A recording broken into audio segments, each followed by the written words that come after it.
ওলামায়ে কেরামের মূল্য যদি কোনো জাতি দিতে না পারে, তাদের চেয়ে বড় দুর্ভাগা আর কেউ হতে পারে না। এদেশে যৌতুকের অভিশাপ থেকে মুক্ত করার সবচেয়ে বড় ক্রেডিট একমাত্র ওলামায়ে কেরামের।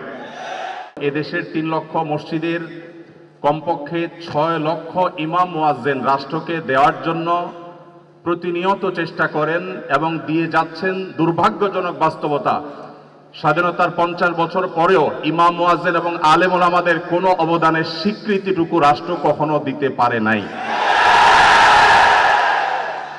আজও বাংলাদেশের চেহারাকে যদি পরিবর্তন করে দিতে হয়, আজও বাংলাদেশকে যদি স্বনির্ভর করতে হয়, আজও বাংলাদেশের পরিবেশ সচেতনতা সৃষ্টি করে যদি সাফল্য অর্জন করতে হয়, পরিবেশ বিপর্যয় যদি রোধ করতে হয়, যে কোনো দুর্যোগ মোকাবেলা যদি সফলভাবে করতে হয়, দেশের শুধু মসজিদগুলোকে ইমাম মুয়াজ্জিনদেরকে যদি রাষ্ট্র অন করে, ইমাম মুয়াজ্জিনদেরকে যদি সে সুযোগ দেয়, তাদেরকে যদি অন্তত কাজ করবার পরিবেশটা করে দেয়, আমার বিশ্বাস বাংলাদেশের চেহারা পরিবর্তন করতে আর কোনো কিছুর তেমন বেশি প্রয়োজন হবে না। 3 লক্ষ মসজিদ, সরকারি হিসেব মতো কমপক্ষে 3 লক্ষ মসজিদ, আরো বহু আগে বলা হয়েছে, সেটা এখন 3 লক্ষের অনেক বেশি চলে গেছে স্বাভাবিকভাবে। 3 লক্ষ মসজিদে প্রতি জুমার দিনে 12:30 থেকে 1:30 পর্যন্ত এই সময়ের মধ্যে গড়ে যদি 100 মানুষ একটা মসজিদে জুমার নামাজে খতিব সাহেবের খুতবা শোনার জন্য আসেন, তাহলে 3 কোটি মানুষ হয়। বাংলাদেশের সমস্ত টিভি চ্যানেল, সমস্ত মিডিয়া একযোগে সবচেয়ে পিক টাইমে এত বেশি দর্শক কখনো পায় বলে আমি মনে করি না।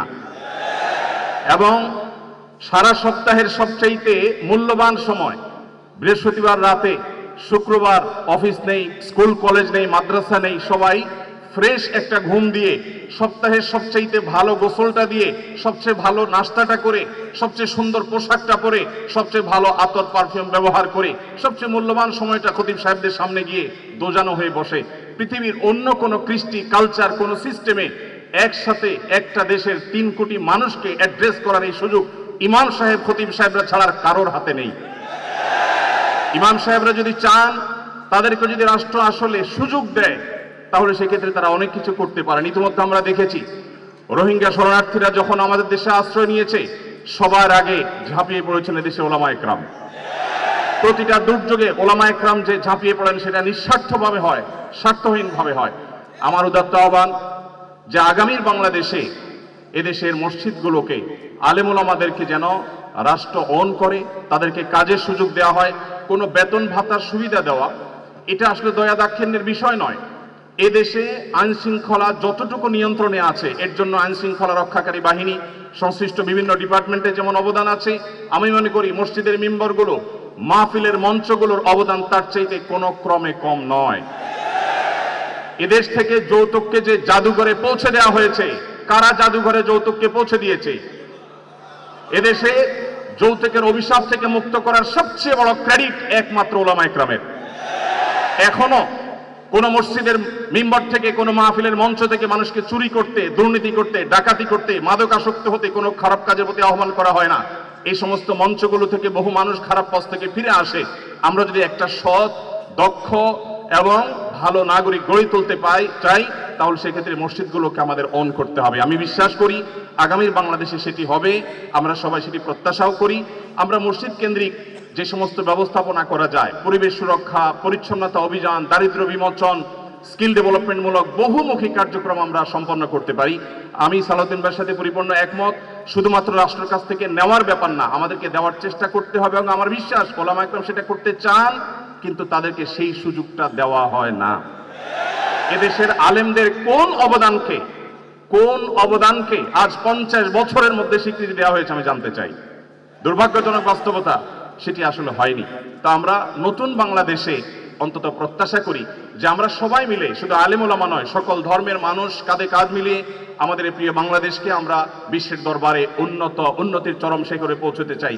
আমাদের পরে স্বাধীনতা অর্জন করে পৃথিবীর বহু দেশ এমন অগ্রসর হয়েছে, যেটা দেখে আমাদের কষ্ট হয়, দুঃখ হয়। আজকে ভূমিকম্পের যে ভয়াবহতা নিয়ে প্রত্যেকটা মানুষ আতঙ্কে দিন পার করছে, কি হয়েছে এদেশে? একটি মানুষের জীবন নিরাপদ করবার জন্য যথাযথ ব্যবস্থাটুকু পর্যন্ত আমরা নিতে পারিনি। আমি আশা করি আগামীর বাংলাদেশে যারাই আসবেন আমরা প্রত্যেকে এই ব্যাপারগুলোতে সচেতন থাকব। আমরা দোয়া করি আল্লাহ রাব্বুল আলামিন আমাদের রাজনৈতিক নেতৃত্বকে সেরকম শক্তি, সামর্থ্য, মানসিকতা সবকিছু দান করেন। ওলামায়ে কেরামের মূল্য যদি কোনো জাতি দিতে না পারে, তাদের চেয়ে বড় দুর্ভাগা আর কেউ হতে পারে না। আমি প্রায় সময় বলি, এই দেশকে যদি নিরলসভাবে, নিঃস্বার্থভাবে কোনো মানুষ ভালোবাসে, ওলামায়ে কেরাম হলেন সেই মানুষগুলো। অনেকে আছেন যাদেরকে হয়তো পার্শ্ববর্তী দেশ গ্রহণ করবে, অনেকে হয়তো আমেরিকা গ্রহণ করবে।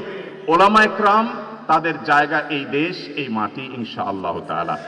তো আমি আশা করছি মসজিদে ওলামায়ে কেরাম নির্বিঘ্নে তাদের দায়িত্ব পালন করবেন। আলেমদেরও দায়িত্বশীলতার জায়গা আছে, আলেমরা যথেষ্ট দায়িত্বশীলতার সাথে আমাদের দায়িত্বগুলো পালন করতে হবে। রাষ্ট্রকে এগিয়ে নিয়ে যাওয়ার পিছনে আমাদের ভূমিকা পালন করতে হবে, ঐক্যবদ্ধভাবে কাজ করতে হবে।